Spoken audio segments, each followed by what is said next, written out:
Ito, mga tips para makatipid. Bumili ng DIY or do-it-yourself na hand soap and dishwashing. Tapos, ito lalagyan, binili ko lang to sa IKEA. Mura lang siya, kaya yun ang binili ko. And also, I'm using the eco-friendly sponge. Yan. Gamit na gamit namin yan. Grabe. Pero maganda to kasi biodegradable to.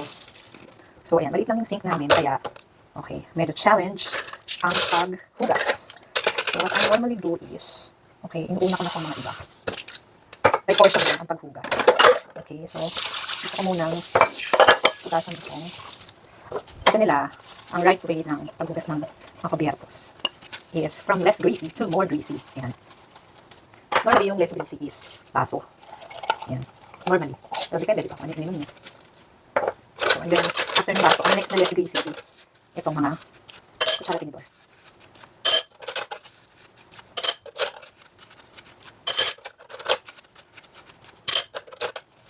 Ito guys, talagang makakatipid kayo dito sa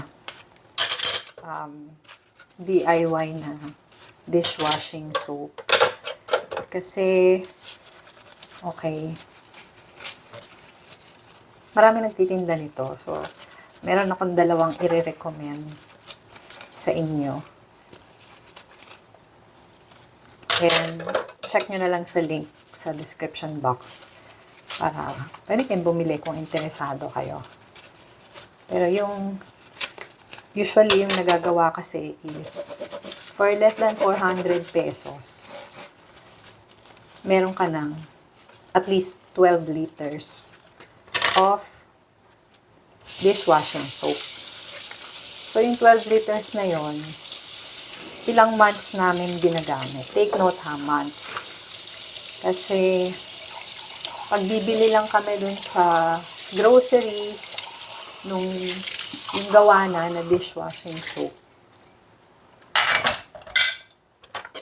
Ano lang yun, mabilis maubos. Diba? Magkano yun? Parang 100 pesos.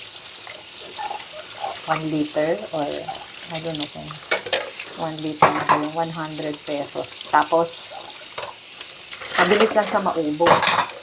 Ito, 400 pesos. Siguro mga, 3 months? 3 to 4 months bago ako bumili ulit. So, yun. Tapos, dadating lang yung bagong bili ko. Kasi, malapit na maubos itong binili namin. Actually, ginawa ko ito. December or November ako huling bumili. Gumawa ng dishwashing soap. So, ayun. Kung may hugasan ko ngayon, hindi siya masyadong greasy talaga. So, yan. Kahit na kami masabon kami talaga pag naghuhugas. Ayan, mabula din siya. And, yan, tulad din siya ng mga nabibili natin na dishwashing soap sa grocery. Yan lang nga, kailangan mo bigyan ng time. Pero, kung gagawa ka lang naman every 3 or 4 months, diba? Pwede na. Kailangan mo lang maglaan ng mga, siguro 1 hour or less sa paggawa. Yan. Kasi, syempre, yung pag-mix mo yung medyo nakaka-consume ng time, although hindi naman sobrang tagal.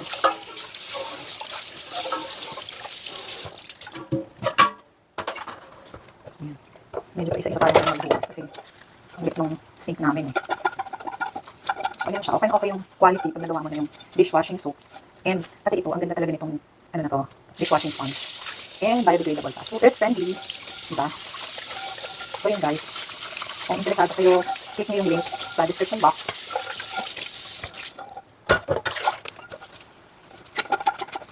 Pag hindi naman namin ito, hindi na namin siya, hindi ba hinahaluan pa ng water. Yung dishwashing pang extend lang. Light na, pero pag kasi maganda na yung timpla niya, hindi na siya matapang sa kamay. Pwede ka man pumili ng red moisturizer eh, kung gusto mo. So ayun. Ayan siya. Malapot siya and sakto lang yung bula niya. Hindi OA sa bula. Tama-tama. Siyempre tayo pag nagugas tayo, usually diba gusto natin bumubula para feel natin yung, feeling natin nalinis pag bumubula. And ito medyo sobrang dikit yung, yan. Balikan natin yung, ito rin sobrang dikit kanina pa. Dapat yung kabila.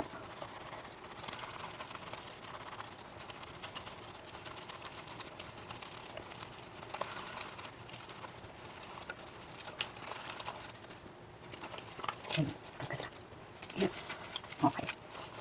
Yung sobrang madikit, ang ginamit ko yung brown part ng sponge. Actually, yung pang brush pag mga yung mga pang cook, yung frying pan, or kaldero kawali, ayan. natanggal niya. Ayan, mapifeel mo naman sa fingers mo. Natanggal niya yung, yung dikit. So, yan. Pero, ang ganda dito, hindi niya magagasgas yan. And very safe to sa mga non-stick pans. Sa rice cooker na non-stick, sa rice cooker namin ito, yung nagamit namin. Safe siya, hindi siya nagagasgas.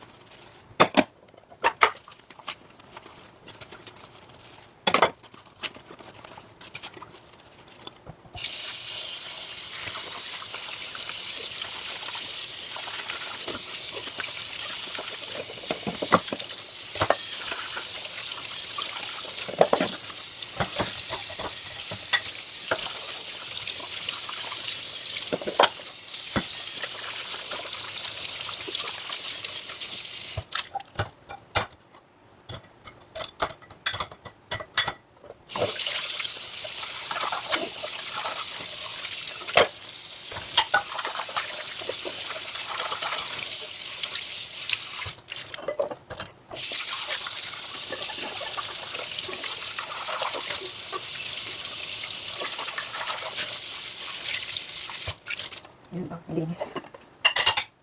Ang linis. Nakikita ka pa. Diba? Masaya din gumawa. Alam mo yun. Meron kang parang fulfillment pag nagawa mo yung soap. Lalo na first time. Excited ka pang gumawa.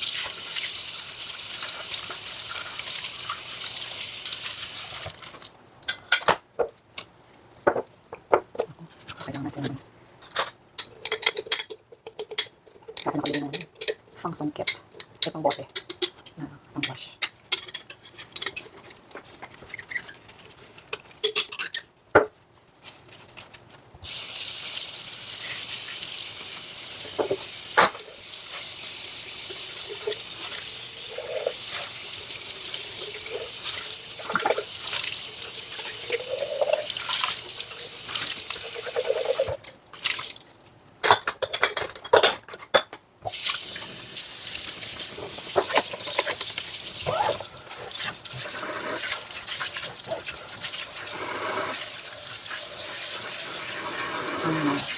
Kaya naiipon yung bula dyan.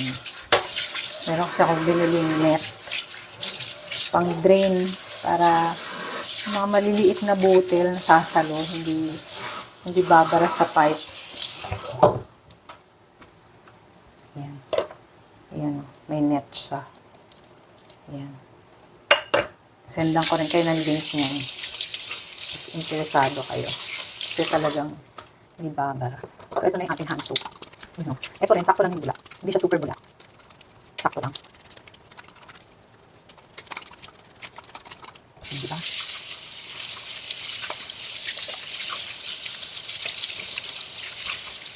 Tapos pwede kang pumili ng mga scent na gusto mo.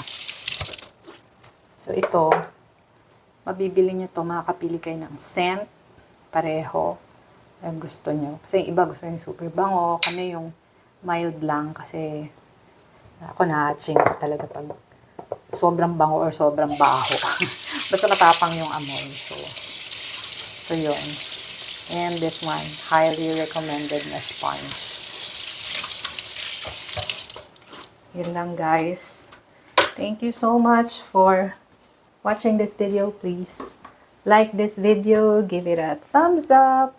And if you're feeling generous, click the thanks button down there. And yeah.